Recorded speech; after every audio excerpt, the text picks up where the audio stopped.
يقول يا ليتني قدمت لحياتي فيومئذ لا يعذب عذابه أحد ولا يوثق وثاقه أحد يا أيتها النفس المطمئنة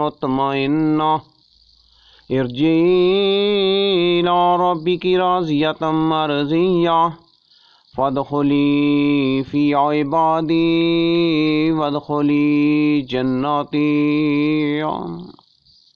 سورۃ الفجر، آیات 24 تا 30۔ وہ کہے گا کہ کاش کہ میں نے اپنی اس زندگی کے لیے کچھ پیش کی سامان کیا ہوتا، بس آج اللہ کے عذاب جیسا عذاب کسی کا نہ ہوگا، نہ اس کی قید و بند جیسی کسی کی قید و بند ہوگی۔ اے اطمینان والی روح، تو اپنے رب کی طرف لوٹ چل اس طرح کہ تو اس سے راضی و تجھ سے خوش، پس میرے خاص بندوں میں داخل ہو جا اور میری